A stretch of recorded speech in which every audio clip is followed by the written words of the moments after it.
에베소서 6장 1절로 3절 말씀 공독하겠습니다. 자녀들아 주 안에서 너희 부모를 순종하라. 이것이 옳으니라. 내 아버지와 어머니를 공경하라.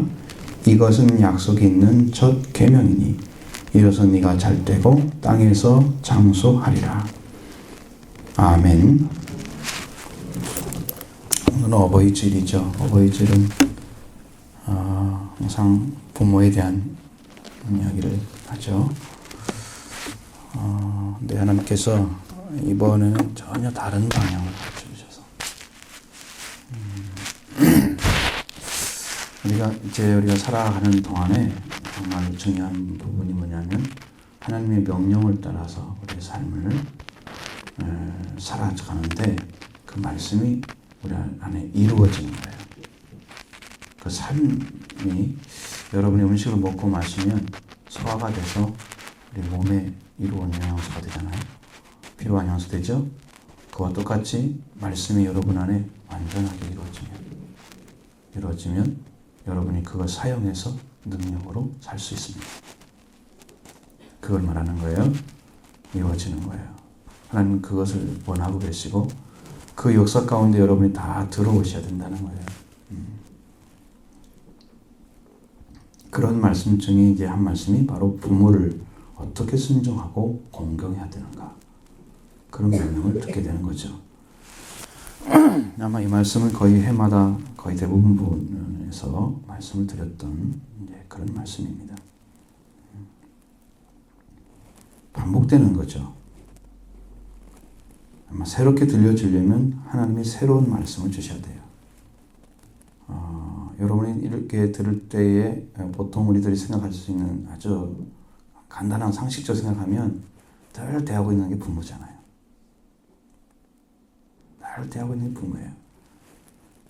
그냥 이것은 나 지금 뭐 하고 있는데 뭐 이렇게 살고 있는데 라고 생각하고 아주 그냥 쉽게 받아들일 수 있습니다. 조금 들려준 늘 말씀 같은 말씀이라고 생각할 수 있는 거죠. 근데 이 말씀을 이제 하나님께서 지혜를 주셔서 깨닫게 하시는데 아니 전혀 다른 방향으로 말씀을 알려주는 거예요. 그래서 우리가 이 말씀을 가지고 정말 온전히 살아간다면 우리 안에 삶에 엄청난 변화가 올 거다. 엄청난 변화가 올 것입니다.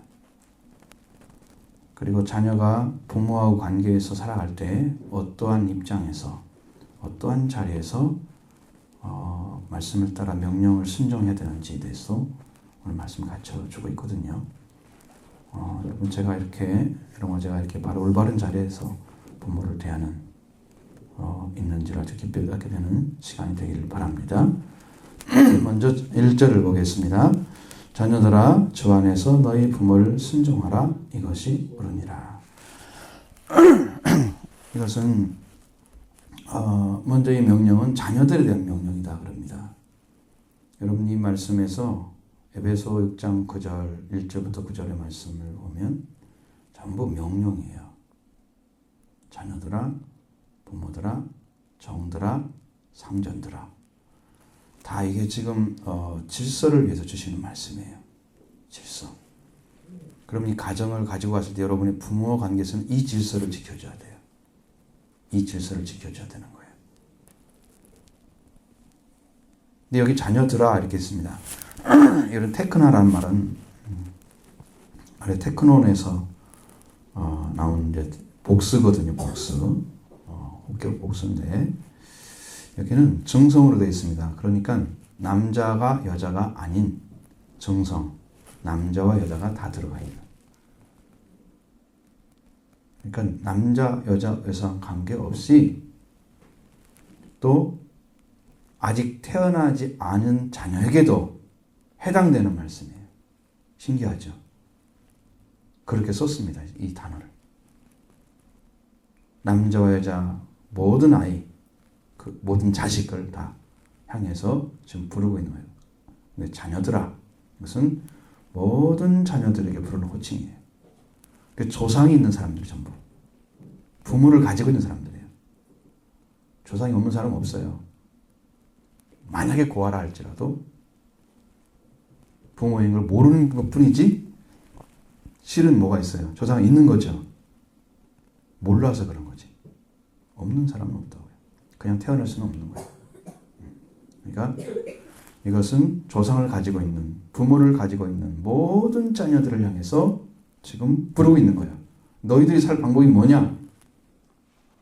우리에게 말씀하시는 것은 이 말씀을 행해야 될 대상들은 모든 자들이다. 그럼 오늘 우리들 해당되지 않는 사람이 아무도 없습니다. 우리 모두는 이 말씀을 행해야 할 대상들이라는 것이죠. 그리고 부모, 저 안에서 너희 부모를 순종하라고 말씀하고 있습니다. 이 말씀은 저 안에 있는 자들에 대한 명령입니다. 그래서 신앙생활이 이렇게 어떤 차이가 나타나냐면 신앙생활이 질적인 차이가 있는 거예요. 주 안에서 순종한 자들이 있고 주 밖에서 순종한 자들이 있어요. 이 주 밖에 있는 순종은 누구든지 할 수 있는 순종이에요. 하나님과 상관없이 하나님 없이도 살아갈 수 있는 방법으로 자기가 가지고 있는 모든 걸 동원해서 효도할 수 있는 삶을 살아갈 수 있는 거예요. 그럼 누구나 할 수 있는 거예요. 그러니까 누구나 할 수 있는 것을 성경이 명령하지는 않습니다. 너도 할 수, 나도 할 수 있는데 뭐 성경에 특별히 써놓을 필요가 뭐가 있어요, 그걸 거기다가. 그게 아니라는 거죠. 주 안에 있는 자들을 향해서 주 안에서의 어떤 순종이 필요한지를 가르쳐 주는 거예요. 근데 우리의 삶은 그런 거 구분하지 않잖아요. 저 안에서 부모가 뭘 원하는지, 어떻게 살아야 부모에게 순종하는지 이런 것은 구체적으로 성경에 나와 있지도 않고 또 그렇게 말씀드린 적도 없어요. 제가. 근데 이번에 그걸 하나님이 가르쳐 주는 거예요. 먼저 주라는 단어가 굉장히 중요한 의미를 가지고 있습니다. 주는 여러분 보통 보면 권위자에게 주어지는 거예요. 높은 관리 있는 사람이나 아니면 뭐 지역에서라도 아주 굉장한 유지거나 그러면 그때는 주라고 불렀어요. 또 노예들이 주인을 부를 때에 주라고 불렀습니다. 대단한 호칭입니다. 이것은. 이건 일반적인 용법이에요. 일반적으로 그렇다는 거죠. 또 성경적 용법으로 보면 구약에서는 창조주 하나님, 뭐 사람들도 부른 적이 있어요, 주라고. 그러지만 그건 아니고 주로 특히 창조주 하나님을 피조물에 대한 주라고 불렀습니다. 피조물. 창조된 것들이 자기는 만들어졌기 때문에 그 만드신 분을 대해서 주라고 불렀습니다. 성경에 처음으로 주라는 단어가 사용된 것이 창세기 15장 2절입니다. 근데 아브라함이 이르되 주 여호와여 무엇을 내게 주시려 하나이까 나는 자식이 없사오니 나의 상속자는 이 담에서 사람 엘리에셀이나이다. 아브라함은 여호와 하나님을 향해서 주 여호와라고 그랬어요. 주라는 말을 붙였습니다. 그 전에는 주라는 말을 안 붙였어요. 사용하지 않았습니다. 여기서 주라는 단어가 어떤 의미를 갖냐면 아도나이라고 그럽니다. 아도나이는 뭐냐면 나의 하나님이라는 말입니다. 아도나이. 나의 하나님. 그런데 여호와란 말은 야훼의 변형입니다. 야훼란 단어가 하나님의 이름이 가깝다 그래요. 완전히는 찾아낼 수 없대요. 지금도 하나님의 이름을. 이스라엘 사람들이 안 불렀는데 잊어버린 거예요. 후손이. 그들은 알았는데 물고 울면서 아도나이라고 바꿔놓고 하나님의 이름을 안 불러가지고 주라는 말로 바뀌어진 거예요. 그리고 여호와란 말은 야훼란 단어가 들어가 있는데 이것을 어떻게 쓸 수가 없으니까 여기다가 엘로힘이란 단어 같은 이런 단어 같은 것을 모음자를 갖다가 넣어가지고 여호와란 말을 만들어냈어요. 실제로는 이 단어는 없는 단어죠. 이 전통이라는 게 무서워요.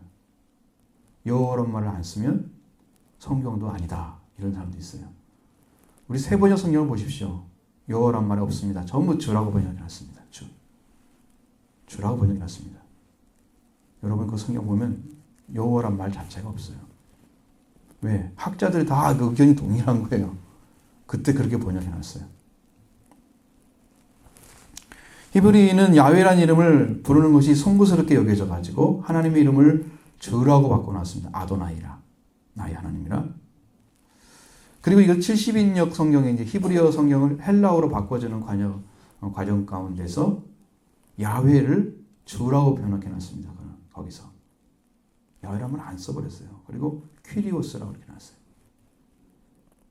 우리나라 성경에는 이게 야훼인지 이게 하나님의 이름인지 아니면 아도나이라고 번역한 잘못된 건지 오역인지 이것에 대해서는 전혀 구별이 없어요. 우리나라 성경에는. 그러니까 알 길이 없는 거예요. 여러분들 아무리 성경을 봐도 이걸 가지고는 찾아내지는 못하는 거죠.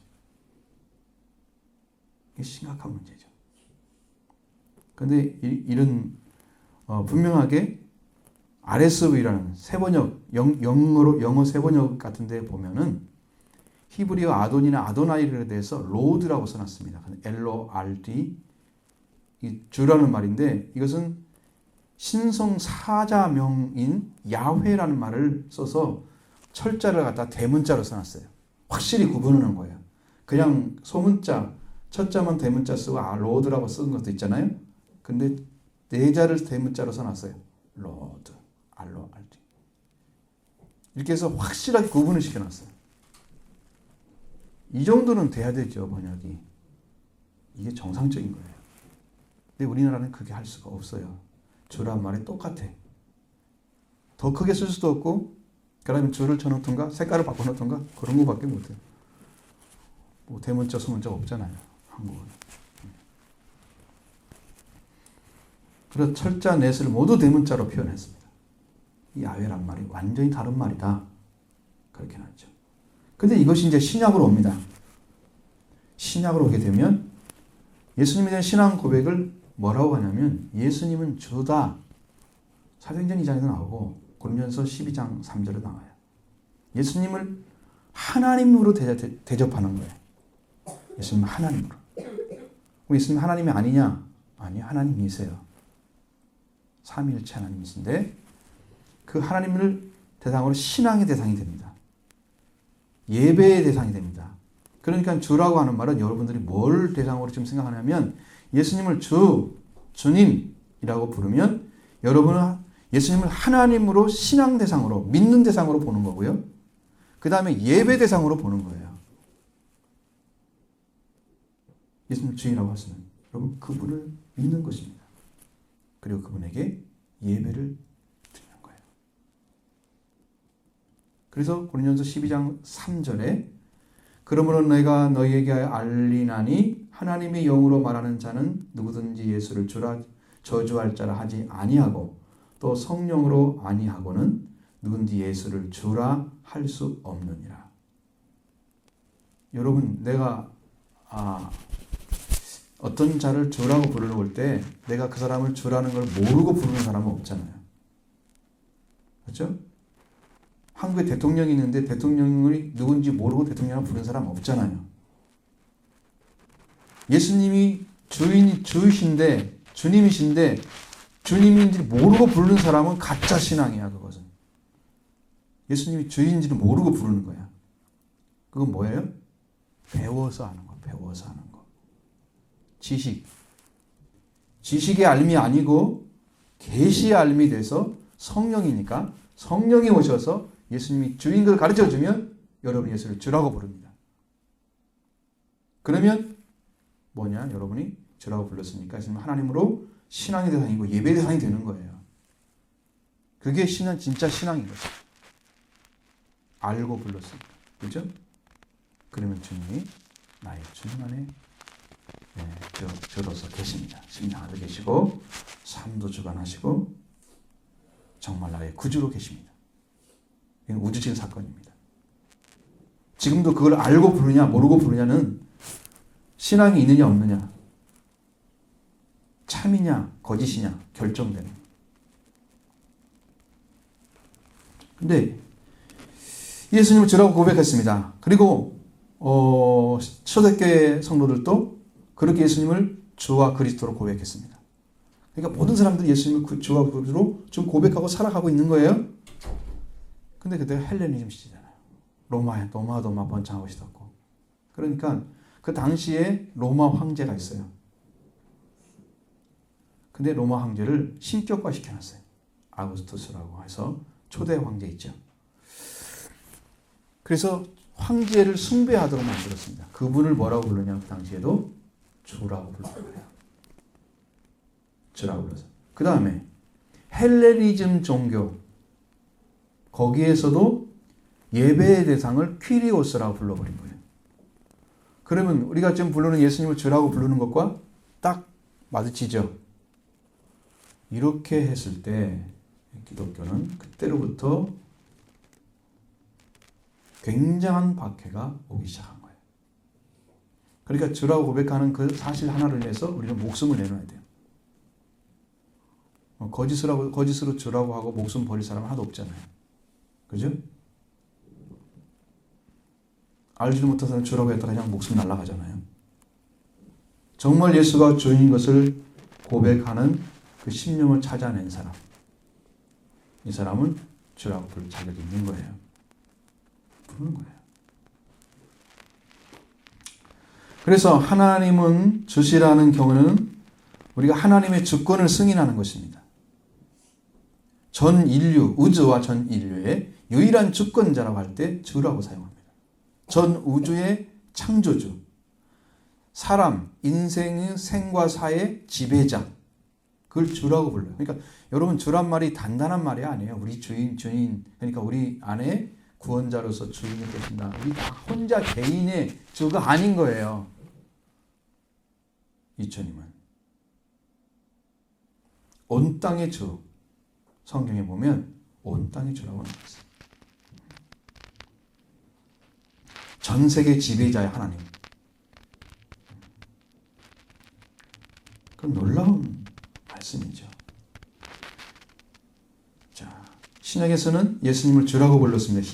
빌립보서 2장 6절부터 11절에도 거기 나와 있는데, 보면 모든 입으로 11절에 보면 모든 입으로 예수 그리스도를 주라 시인하여, 주라고 시인했습니다. 그리고 하나님께 영광을 돌리게 하셨느니라. 그러니까 예수님을 주라고 시인하면 하나님이 영광을 받으세요. 왜냐하면 내 아들을 인정하기 때문입니다. 주로. 그것은 대단한 축복이에요. 주라고 부르는 자체가. 하나님이 영광 받는, 하나님의 세계가 움직이는 거예요. 하나님이 기뻐하시는 거예요. 그렇게 중대한 이름이 주라고 하는 거예요. 예수를 주라고 부르는 거예요.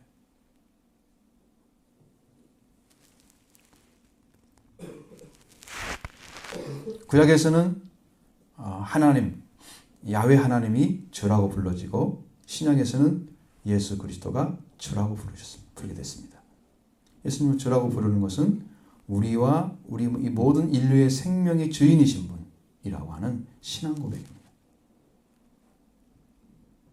우리의 주인이신 당신 나의 주십니다 라고 내가 고백해 드리는 거예요. 그렇게 부르는 거예요. 하나님. 예수님 안에서. 예수님을 나에게 참된 구원을 주신 분으로 아는 자만이 예수님을 주라고 부르고, 그리고 자신을 다 맡기는 삶을 살아갑니다. 주인은요, 지배자예요. 그 주인이기 때문에 우리 삶을 다 맡아서 인도해 주는 거예요. 여러분 예수님을 주라고 믿으시고 고백하시고, 그래서 주님이 여러분을 인정해 주면 여러분의 가정에 들어오셔서 삶을 인도하시죠. 이상하게 일이 잘 되고 하나님 안에서 살아가는 것이 이렇게 행복할 수가 없어. 왜 이렇게 되지? 이건 이유를 설명할 수 없는 그러한 하나님의 임재의 역사들이 늘 나타나요. 이런 복을 받으시기 바랍니다. 다 받으셔야 돼요. 여러분, 의심 많던 예수님의 제자였던 도마, 부활하신 예수님 만났습니다. 배우자마자 뭐라고 합니까? 나의 주시요 나의 하나님이십니다. 예수님을 해서 예수님 하나님이라고 고백하는 데는 몇 군데 안 나와요. 실제 하나님 맞습니다. 성경에 나와 있는 거예요. 예수님은 뭐 하나님의 아들로만 생각하고 하나님은 아닌 줄 알아요. 하나님 맞습니다. 그런 예수님을 보고 말씀을 듣고 나서 자기 자신의 신앙을 고백합니다. 나의 주님이시여 나의 하나님이십니다. 부활하신 그리스도를 만난 도마는 예수님을 확실하게 믿었습니다. 그리고 예수님을 주와 하나님으로 고백합니다. 그냥 고백이 아니에요. 이런 고백은. 근데 이제 로마 제국의 황제를 숭배하는데 정말로 주라고 해서 숭배를 시작합니다. 그래서 그리스도교가 큰 박해에 직면합니다. 그런 일련의 커다란 신앙적인 도전이 예수님을 주라고 시인하던 자들에게는 더 강력한 믿음을 갖고 복음을 전하는 계기가 된 거예요. 죽음을 불사하고 불렀습니다.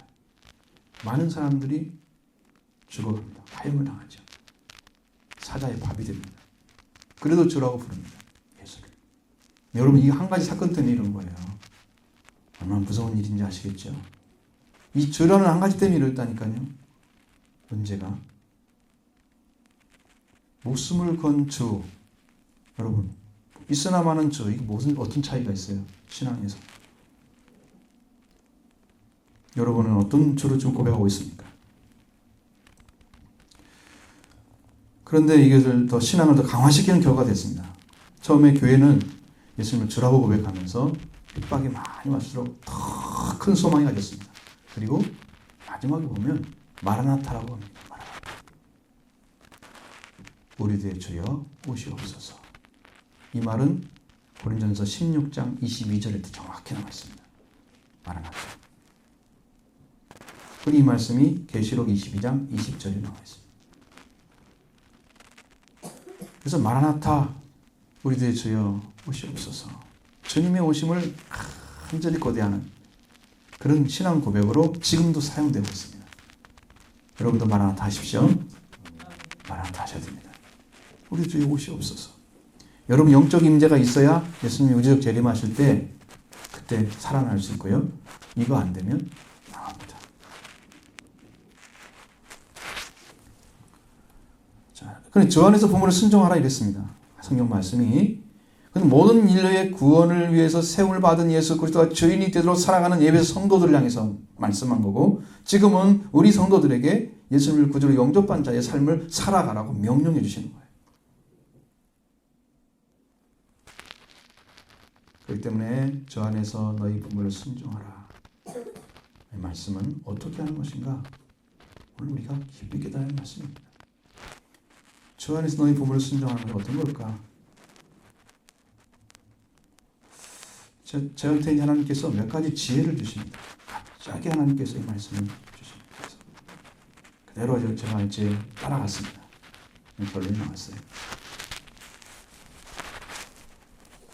창세기 2장 24절에 보면 이러므로 남자가 부모를 떠나 그의 아내와 합하여 둘이 한 몸을 이룰지로다. 이 말씀은 남자가 부모를 떠나라는 말씀이에요. 남자가 독립하라는 거예요. 독립하는 것입니다. 그리고 여자와 합하여 라고 하지 않고 그의 아내와 합하여 라고 썼습니다. 그러니까 남자가 여자가 합하여 가정이 되는 게 아니고 남자가 부모를 떠나서 그의 아내와 합하여서 가정이 되는 거예요. 이건 뭐가 있는 거예요? 그 다음에 결혼해야 아내가 되는 거잖아요. 그렇죠? 그 과정이 빠진 거예요. 지금. 그는 아내와 합하여 써 있어요. 남자와 여자가 결혼하면 아내가 되고 남편이 되는 거 아니에요? 그런데 그 전에 이미 아내와 합하여라고 썼습니다. 그럼 이 관계가 중요해요. 합한다는 것은 달라붙다는 것입니다. 굳게 결합하다는 뜻이에요. 둘이 그건 미래형입니다. 그래서 결혼을 해서 아내가 된 사람과 굳게 결합하는 삶을 살아가면서 점점 더 단단해지는 거예요. 관계가 단단해지는 거예요. 그리고 둘이 한 몸을 이루라 하는 말도 미래형이에요. 살아가면서 한 몸이 되어가는 거예요. 자, 따라서 뭐냐면 남자와 여자가 남자가 부모를 떠나서 독립하여 그의 아내, 즉 결혼을 한 다음에 그 아내와 굳게 결합해서 이것은 실제적으로는 헤어질 수 없다는 의미예요. 굳게 결합한다는 뜻은. 그 내용을 포함하고 있어요. 그리고 그 미래형으로 합하여 살아가면서 한 몸이 되어라. 부모와 관계에서 삶을 살아가는 출발점이지만 이제 남자가 부모를 떠나서 독립하면서 새로운 부모가 되는 결혼과 한물 이루는 관계에서 자녀들이 태어나게 되고 그 후에 자녀들이 생육을 번성하는 역사를 이루어가는 거예요. 이 한 몸, 둘이 한 몸이 되어라 말씀 역시 미래형. 계속해서 이렇게 한 몸이 되어가는 삶이 이어지면서 삶을 살아가라. 이렇게 되면 한 부부가 태어났죠. 그리고 자녀가 태어났죠. 그 다음에 또 다른 세계, 또 다른 그 이후에 그러면 생명의 순환이 계속 이루어지면서 생육하고 번성하는 축복의 역사가 이 땅에 이루어지도록 만드셔서 하나님께서 이러한 과정을 통해서 인류가 살아가고 있는 거예요. 그것이 하나님의 방식이에요. 그리고 나서 그 자녀가 또한 주 안에서 우리 부모를 순종하는 삶을 가르쳐야 한다는 거예요. 그게 무슨 삶입니까? 하나님께 한 세 가지를 딱 추려주는 거예요. 제가 이것은 어떤 의미로 이렇게 하시지? 저는 이해를 못했는데 나중에 알게 됐어요. 그 하나님 숨겨진 뜻이 있어요 안에. 창세기 4장에 있는 그 말씀을 딱 기억나셨습니다. 아담과 하와 얘기합니다. 부모가 에덴 방산 밖에서 가인과 아벨을 낳았습니다. 그 이들이 자신이 부모와 관계 안에서 어떤 삶을 살아야 되는지에 대해서 그들을 이렇게 무엇을 중심으로 살아라. 어떤 순종을 해야 되라. 그것에 대해서 이거 하나하나를 알려주기 위해서 이렇게 이제 한 사람 한 사람 뽑아내서 가르쳐 주는 거예요. 아담 부부에게 가인과 아벨이 태어났습니다. 더 많은 자녀도 있었을 거예요. 근데 그건 안 나오고요. 첫째 아들이 가인이고 둘째 아들이 아벨입니다. 아벨은 양치는 자였고 가인은 농사하는 자였다. 세월이 흘렀습니다. 가인은 땅의 소산으로 제물을 삼아 여호와께 드렸고 아벨은 자기도 양의 첫 새끼와 그 기름으로 드렸습니다. 이건 뭘 얘기하냐면 가인도 아니고 아벨도입니다. 가인이 먼저 하나님께 드리는 것을 알았어요. 그리고 아벨도 따라서 한 거예요. 아벨도 따라서 한 거예요. 그럼 신앙의 그 방향은 누가 먼저 잡고 있는 거예요? 가인이 잡고 있는 거고 아벨이 따라서 한 거죠. 근데 여호와께서 아벨과 그의 제물을 받으셨지만 가인과 그의 제물은 받지 않으셨어요. 이들은 아담과 하와의 아들이었지만 아벨만 하나님께서 가인보다 더 많은 제사를 드렸고 그의 제물을 내어가서 받으신 것이죠. 하지만 아벨의 형이었던 가인은 받으시지 않았습니다. 양의 첫 새끼와 그 기름으로 제물 삼아 하나님께 드림으로 하나님께서 받으신 이 아들 그리고 자기가 일한 땅의 열매로 소산물이 열매란 뜻입니다. 땅의 열매로 제물을 삼아 드린 가인의 노력은 가인은 노력으로 드렸지만 자신을 드리지 않아서 하나님이 받으시지 않은 아들 두 아들이 있습니다. 두 아들이 있습니다. 이들 중에 부모의 마음은 어떤 심정으로 둘을 바라봤을까? 이를 바라보는 아버지, 어머니의 부모의 심정은 어땠을까? 하나님이 그걸 보게 하십니다. 저한테. 예배를 제대로 못 드린 사람, 하나님이 받지 않은 그런 자녀가 있고 하나님이 받은 자녀가 있는데 하나님은 그 둘 다 받기를 원하시지만 그러나 둘 다 진실하지 않기 때문에 한 사람은 하나님께 드렸고 온전히 드렸고 한 사람은 자기 노력, 자기 방법 드렸습니다. 안 받으시죠. 그럴 때 한 사람은 부모가 하나님 받으시고 안 받으시니 그 자녀를 보는 부모의 마음은 어떠실까요? 여러분 이것이 주 안에서 부모에 순종하는 게 뭐냐면 첫 번째는 온전한 예배를 드리는 것을 부모님이 바라시는 거예요. 부모님이 기뻐하시는 것을 행해 드리는 것이 여러분의 순종이에요. 그것이. 내가 진짜 부모라면 하나님과 올바른 예배 관계를 가지고 있어야 된다는 거죠. 그게 부 안에서 부모를 순종하는 첫 번째입니다. 하나님을 바꿔주는 거예요. 여러분 시각을 바뀌어야 돼요. 가인과 아벨만 바라보지 마십시오. 간에 부모도 계셨습니다. 우리를 받으시는 하나님께서 어떠한 제사를 받기를 기뻐하시는지를 알고 드려야 된다, 여러분도. 그래서 여러분이 정말 은혜를 받고 하나님의 사랑을 입어서 부모님 가서 간증해 드려야 됩니다. 이런 예배 드렸습니다. 하나님 이렇게 기뻐하셨습니다. 참 부모라면 그것을 정말로 기뻐할 것입니다. 네가 이런 신앙을 가지고 있구나. 내가 부끄럽다. 나도 열심히 해야겠다. 모르고 계신 분은 그렇게 하실 거고, 정말 잘 믿은 부모는 잘했구나. 내 자녀는 역시 내 자녀야. 기뻐하실 것입니다. 하나님이 받으시는 자리에서는, 하나님의 예물로 받으시는 자리에서는 그 자녀를 부모가 기뻐하는 거죠. 이것이 주 안에서 부모를 순종하는 첫 번째로 가르쳤습니다. 부모는 주님의 말씀 안에서 승리하는 자녀가 되기 원합니다. 여러분들이 이 신앙생활을 바르게 못해서 깨달음도 없고 은혜도 없고 이렇게 사는 것을 원하지 않습니다. 주 안에서 부모를 순종하는 생활은 온전한 예배로 하나님이 받으신 예배에 대한 증거를 전하는 자녀입니다. 이것을 가지고 여러분 간증하셔야 됩니다. 내가 이렇게 예배 드렸습니다. 하나님 기뻐하셨습니다. 간증하십시오. 또 하나님 뭘 가르쳐주냐면 구체적으로 또 한 가지 가르쳐주는데, 그건 노아의 세 아들에 대한 얘기를 좀 가르쳐주는 거예요. 이게 뭘까? 노아는 하나님의 명령으로 방주를 만들어서 방주에 들어가는 나올 때까지 기간이 한 320일 정도 걸렸습니다. 1년 가까운 세월이 들어갔습니다. 그리고 방주에서 나와서 번제를 드렸죠. 그리고 하나님께서 그에게 무지개 약속을 해주십니다. 노아가 처음으로 농사 지은 것이 포도나무였습니다.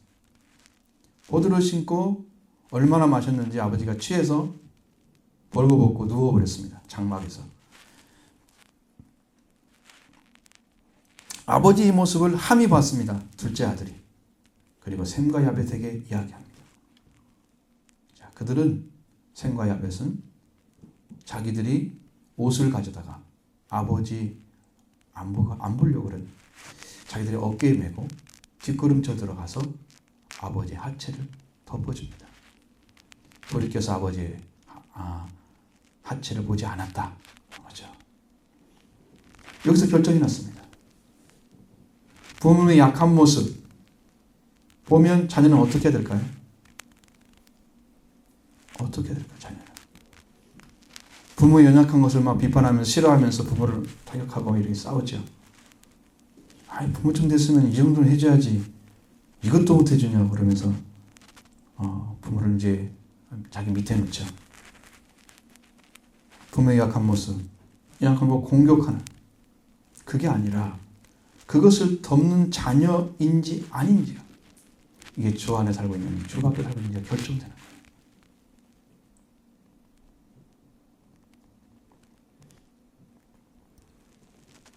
그것을 덮을 수 없다면 어떤 사람도 덮을 수가 없습니다. 가장 가까운 자가 가장 힘든 법이에요. 왜? 이해타산이 가장 많기 때문입니다. 멀리 있는 사람은요, 좀 하면서 괜찮아 이렇게 넘어갈 수 있어요. 그냥 다시는 안 볼지도 모르고 그러니까. 그런데 가까이 있는 사람은 항상 이해타산이 있어요. 이런 관계이기 때문에 작은 것도 예민하게 나온다고요. 그게 아니고 그걸 덮을 수 있어야 돼. 여러분의 허물을, 부모의 허물을 덮어주시는, 그것이 주 안에 사는 자라고 말씀해 주십니다. 주 안에서 사는 거예요. 자, 연약함을 보고, 부모의 연약함을 보고서 그걸 덮는 자녀인지 아니면 내가 주 안에서 부모를 순종하고 있는지 아니면 박주밖에 순종하는지가 결정이 되는데, 그 결과는 축복을 받느냐 저주를 받는 자도 달려 있습니다.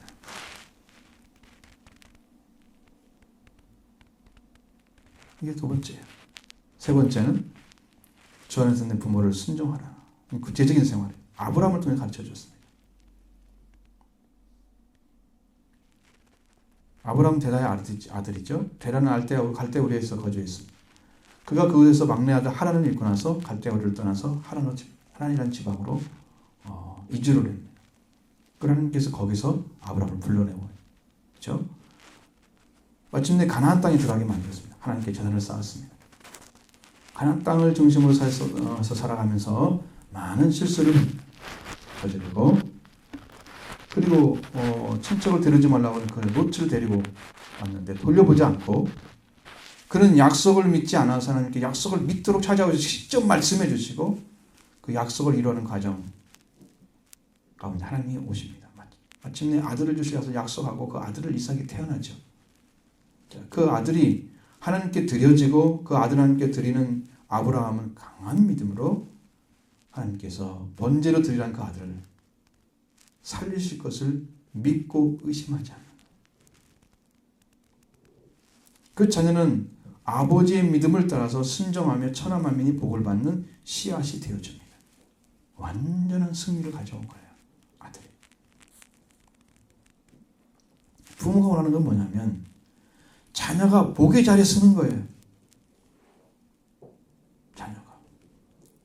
참 부모라면 그렇게 사는 삶을 보면서 가장 큰 기쁨을 얻으시죠. 믿음의 자녀는 그렇습니다. 저도 은혜 받았다 그러면 기뻐하죠. 아주 기뻐합니다. 우리 아이들이 은혜 받았다 그러면. 하나님이 한 2번 정도 교체시더라고요. 그런 식으로. 첫째 아이도 둘째 아이도 우리 교회에서 해주지 못하니까 학교에서 사경회를 통해서 하나님이 찬양 예배를 통해서 또 성령을 받게 하시고 이렇게 은혜를 주시는 경험을 했던 것을 저한테 고백을 했어요. 지금도 기억을 하고 있어요. 부모는요 하나님과 관계에서 복을 받은 자리에 서는 것을 여러분 참 부모라면 그런 자녀가 되기 원하지 않습니까? 되게 만들어야 됩니다. 그러면 자녀는 그런 마음을 찾아서 내가 부모의 기쁨이 되기 위해서 복을 받는 자리에 돌아오셔야 됩니다.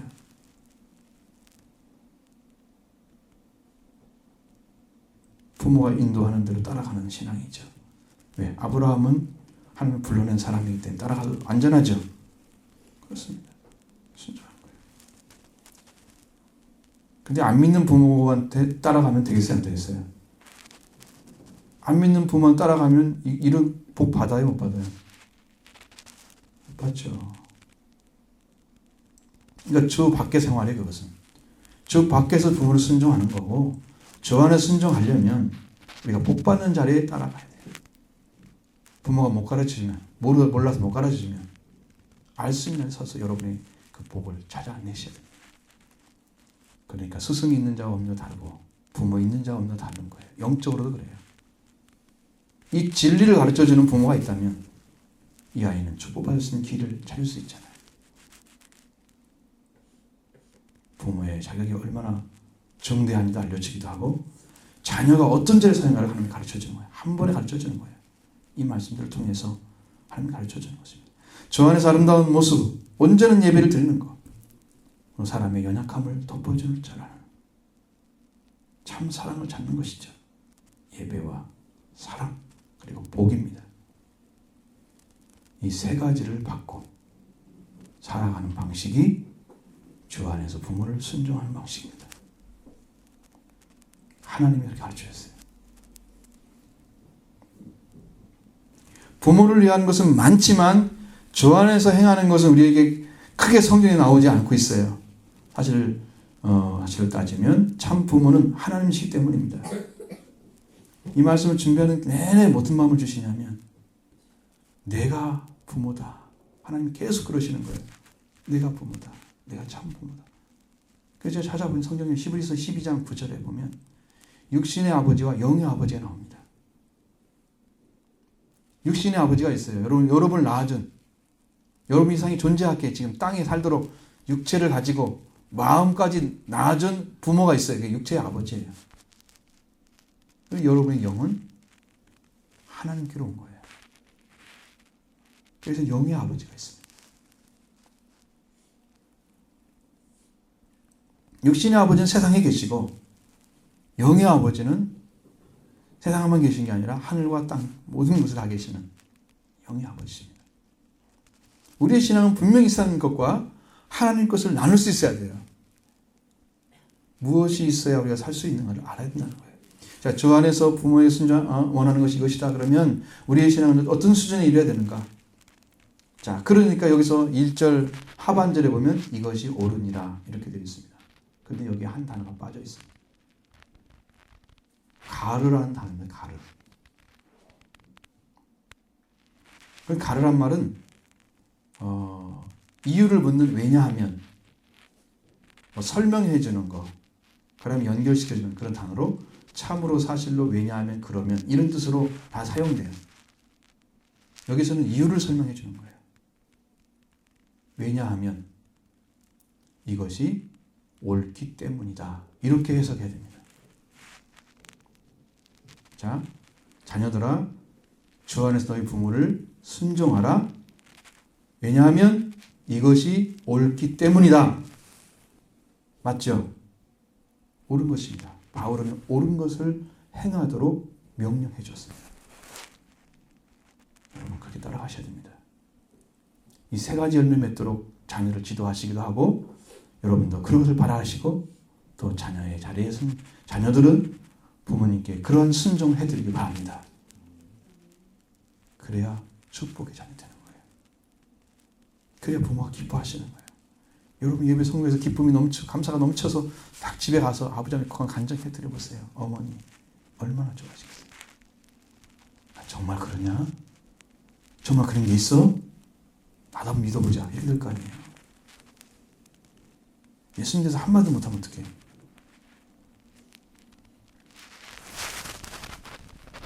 자녀들에게 주신 이 부모를 주 안에서 순종하라 이 명령은 의로운 것이기 때문에 의롭지 않은 것을 행하면 안 됩니다. 이것은 불우한 것일 뿐 아니라 죄이기 때문에 행하면 안 되죠. 이렇게 행하십시오. 그럼 여러분들은 의로운 것을 따라가는 진정한 자녀가 될 것입니다. 뿐만 아니라 내 아버지와 어머니를 공경하라고 말씀해요. 2절 3절 보겠습니다. 내 아버지와 어머니를 공경하라. 이것이 약속이 있는 첫 계명이니 이로써 네가 잘되고 땅에서 장수하리라. 이 말씀은 창세기 20장 12절, 신명기 5장 16절 말씀을 인용한 것입니다. 10계명에서 5계명이 나와 있는 거예요. 신명기 5장 16절에 보면 너는 내 하나님 여호와께서 명령한 대로 내 부모를 공경하라. 그리하면 내 하나님 여호와가 내게 준 땅에서 내 생명이 길고 복을 누리리라. 이렇게 하셨습니다. 우리나라 말에는 이런 거예요. 공손하게 섬기는 것이 공경하는 거예요. 뭐 공손하다는 게 뭐냐? 예의 바르고 겸손하게 하는 거예요. 섬기는 거예요. 공손하다는 거죠. 부모를 대하는데 어느 때는 짜증나니까 뭐 맘대로 하고 기분 좋을 때는 부모님께 막 이렇게 막 순종 이렇게 하고 이게 아니고 항상 예의 바르고 겸손하게 섬기는 자세에 들어간다면 공손한 거예요. 성품이 그렇게 되려면 얼마나 낮아져야 되겠어요? 그렇죠? 자기는 내가죠. 앞에서 너희에게 라고 하는 분명하게 에베소 교회 성도들에게 말씀하고 있습니다. 우리에게 말씀하고 있는 이 앞에서 내용들, 그러니까 1절의 내용은 너희 부모를 순종하라 그랬죠. 그런데 2절의 내용은 내 아버지와 어머니를 그러니까 개인으로 들어가요. 이제는 개인 한 사람 한 사람이 살아야 할 방법을 가르쳐주는 거예요. 내 부모를 단수를 사용했습니다. 성도 한 분 한 분이 각각 자기의 부모를 공경하라. 어떻게? 신명기 5장 16절에 공경하다는 단어, 에베소 6장 2절에 공경하라는 단어, 똑같이 원어를 보니까 존경하다는 뜻입니다. 동일하게. 존경하다는 우리나라의 말의 뜻은 남의 인격, 사상, 행위 따위를 높여 공경함. 결국은 공경이에요. 끝에 가서는 공경이에요. 폄하하거나 아니면 본받을 것도 없어 이렇게 하면 안 됩니다. 부모님도 분명히 좋은 점들이 다 있어요. 그러니까 부모님의 공경하라 그랬으니까 남의란 말 아니라 부모님의 인격, 사상, 행위 따위를 높여 공경해드리는 거예요. 그것이 존경하는 것입니다. 부모님의 좋은 점이 있어요. 분명히 가르침이 있어요. 뭔가 있어요. 그 안에. 좋은 가르침이 있어요. 그리고 좋은 생활이 있어요. 행위. 그것이 보이면 여러분 그것을 항상 높여가지고 그런 공경하는 삶을 사셔야 돼요. 공손하게 예의 바르게 겸손히 섬기는 일을 하는 거예요. 그게 존경하는 것입니다. 부모님의 인격은 자녀들이 제일 잘 알잖아요. 자기가 살아와 봤으니까. 아버지는 이런 분, 어머니 이런 분, 뭔가 있잖아요. 그 좋은 점 여러분 다 가져오세요. 아버지는 이런 점이 너무 좋았어요. 너무 좋으세요. 아버지는 이런 삶이 나는 너무 좋았어요. 항상 높여드리는 거예요. 기리는 거 높이는 거죠. 그리고 여러분이 그런 마음으로 섬겨주세요. 이게 부모를 공경하는 것입니다. 우리가 하나님을 믿는 믿음의 자녀이면서 그 부모님에게 무엇을 받습니까? 여러분 신앙의 인격도 봤을 것이고 믿는 부모라면 그 신앙의 사상도 봤을 것이고 신앙의 행위도 봤을 것입니다. 그래서 그분들이 가지고 있는 좋은 점들, 좋은 것들 항상 높여드리십시오. 한마디 해보십시오. 그런 말 해보셨습니까? 어머님 너무 이런 분이 좋아. 이런 말 한마디 해보셨어요? 안 해보셨죠? 이번 주 끝나가서 해보십시오. 해보세요. 아버지가 이것이 너무 좋았습니다. 그랬냐? 얼마나 좋아하실 거예요? 정말 그런 말 가질 거예요. 자녀가 나를 자랑스러워하는구나. 안 그러겠어요? 있죠, 그게. 부모는 자녀가 이게 인정하고 데려가는 거 나이가 드실수록 더 좋아하세요. 행복하십니다. 그게. 한번 해보세요. 여러분 안에도 행복이 있을 거예요. 이것이 약속 있는 첫 계명이라고 말씀하십니다. 땅에서 이렇게 부모를 존경하게 되면 하나님께서 그가 약속하신 대로 이루어진다는 거예요. 첫 계명이기 때문에 약속이 있는 것이기 때문에 이루어진다는 얘기였어요. 그래서 이렇게 부모의 은덕을 기르면 잃지 않고 부모의 사랑을 잃지 않고 살아가는 삶이 되고요. 그러면 우리가 그런 삶을 살아가면서 하나님이 우리에게 약속하신 대로 반드시 이루어진다. 이런 놀라운 축복이 있습니다. 부모를 존경하는 자녀는 신명기에서 말씀하셨는데 내 하나님 여호와가 내게 준 땅에서 내 생명의 길 복을 누리리라. 근데 에베소에서는 이 말씀이 바꿔졌어요. 에베소에서는 내 하나님 여호와가 내게 준 땅에서 생명의 길을 누리라. 이렇게 하니 여호와가 준 땅이란 말을 안 썼어요. 여호와가 준 땅이 아니고 네가 잘 되고 땅에서 장수하리라. 바꿔졌죠? 완전히 바꿔졌어요. 신명기에는 왜 이런 명령을 했느냐? 신명기에는 앞으로 들어가서 가나안 땅에 살아야 할 삶을 지금 남겨놨기 때문에 그런 것이고 에베소는 이미 그건 다르잖아요. 에베소는 가나안 땅 들어간 사람들이 아니잖아요. 이 사람들은. 그죠? 자기 땅에 살아야 할 사람들이잖아. 그러니까 지금 네가 살고 있는 그곳에서 어떤 삶을 살아야 되는지에 대해서 가르쳐주는 거예요. 그러니까 그 말씀이 생략되고 이렇게 아버지와 어머니를 공경하는 자에게 약속이 되었습니다. 이 말씀대로 하면 이로써 네가 잘되고 장수하리라는 이 말씀, 이 언어를 찾아보면 네가 잘되도록 하기 위해서 이렇게 되어 있습니다. 어떻게 하면 우리가 잘되게 되느냐? 여러분이 그 말씀을 지켜 살아가면 제가 이제 오늘 설명하자고 이렇게 말씀드리면 정확히 이해할 거예요. 여러분이 부모를 위해서 이렇게 정말 그런 존경하는 심령을 가지고 살아가면 그런 성도들은 약속이 있습니다. 우리가 살아가는 데 있어서 하나님께서 내 가정에 들어오세요. 가정에 들어오셔서 여러분이 잘되게 합니다. 그 가운데 은혜를 내려주십니다. 이상해, 이 일이 잘 되네. 이건 내가 하고 있는데 하나님의 마치 하나님 하는 것 같아. 자기는 지금 이해를 못하겠어요. 이게 어떻게 되는 것에 대해서. 그러한 하나님의 임재의 역사가 일어나는 거예요. 잘 된단 말이에요. 부모를 존경하는 자가 그 자신을 위해서 일을 하는데 그 일이 잘 되도록 위해서 너희들은 그 계명을 지킨 거다라는 거예요. 그 계명을 지킨 이유가 약속 있는 저 계명이죠. 여러분이 하는 일이 잘 될 것입니다. 이런 부모의 심정을 가지고 이런 사랑을 가지고 부모를 대하시면 여러분이 복을 받을 것입니다. 구약에처럼 네가 복을 받고 땅에서 잘 될 것이다. 그게 하나님의 명령이에요. 여러분이 잘못되는 걸 부모가 기뻐하는 사람이 어디가 있어요, 이 땅에서. 하물며 영의 아버지께서 여러분들 쫄쫄 굶고 이렇게 사랑하는 게 좋아하겠어요? 응? 하나님이 여러분이 잘 돼서 하나님에서 마음껏 드리면 사랑하는 축복의 삶을 기뻐하시겠죠. 잘 되게 하는 걸 좋아하시겠죠. 하나님의 교회도 세워지고 하나님의 나라도 세워지고 하나님 영혼 돌리면 그 하나님이 기뻐하실 거 아니에요. 당연한 거예요.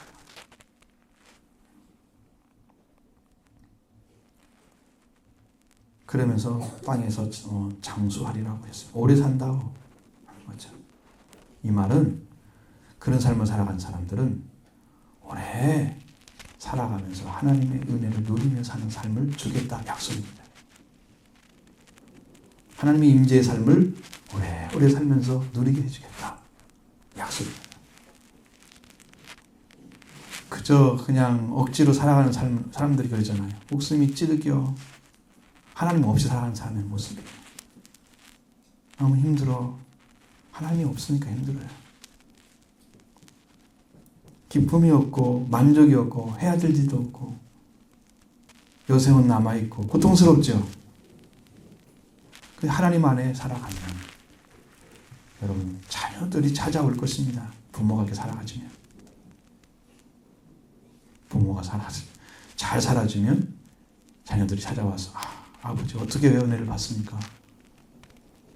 어떤 게 길입니까? 좀 가르쳐 주세요. 부모가 살아주면 자녀들을 찾아와요. 마지막 한 가지만 말씀드리고 저는 들었던 얘기인데 어떤 부모님이 돌아가셨습니다. 3일장을 하잖아요. 3일장 하잖아요. 대부분. 네? 3일째 되는 날 살아나셨습니다. 살아났습니다. 그러니까 무덤에 넣지 못했죠. 깜짝 놀랐겠죠. 다들 이런 일이 뭘까. 근데 아버지가 믿는 분이었습니다. 근데 천국에는 확신이 없는 거예요. 그분이. 천국과 지옥을 다 보고 왔습니다. 그분. 그러면서 저 얘기를 해주는 거예요. 자녀들에게. 그리고 20일 후에 돌아가셨습니다. 20일 동안 뭘 한지 아십니까? 날마다 울면서 회개했습니다. 내가 이렇게 살아가지 못해서 아버지 도움합니다. 엎드렸습니다. 그 모습을 자녀들이 봤습니다. 아버지가 울고 아버지를 하나님을 향해서 눈물을 흘리는 걸 보면서 자녀들의 마음에 각인이 됐습니다. 우리 아버지가 이렇게 회개하는 하나님, 나도 그 하나님 알고 싶다. 자녀들의 신앙도 엉터리예요. 많이 배우지 못했어요. 가정이 너무 가난해가지고.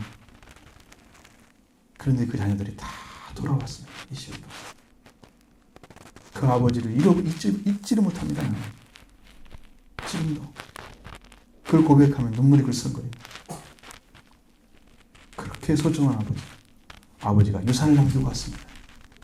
회개를 통해서. 여러분, 어떤 분이 진짜 자식을 사랑하겠어요? 부모 역할이 뭐겠어요? 그 자녀들이 다시는 죄에 빠지지 않게 하는 것이죠. 놀라운 축복을 남기고 왔습니다. 자녀들이 못 배웠는데 다 잘 되는 거예요. 이상하게 잘 돼. 있을 수 없는 거잖아요, 이게요. 그런 축복의 역사가 가정에 들어왔습니다. 영광스러운 역사죠. 여러분도 우리 삶을, 전 그래요. 부모와 자녀는 아주 밀접하게 연결되어 있어요. 어떤 것이 먼저냐? 물론 부모가 먼저 해야 되죠. 부모가 자녀에게 바라는 것도 있고 자녀가 부모에게 바라는 것도 있을 것입니다. 그러나 부모가 이 신앙을 온전하게 심어주면 자녀는 다 축복이 될 것입니다. 여러분들 그런 삶을 통해서 하나님의 기쁨이 되고 영광이 되는 부모 되시기 바랍니다.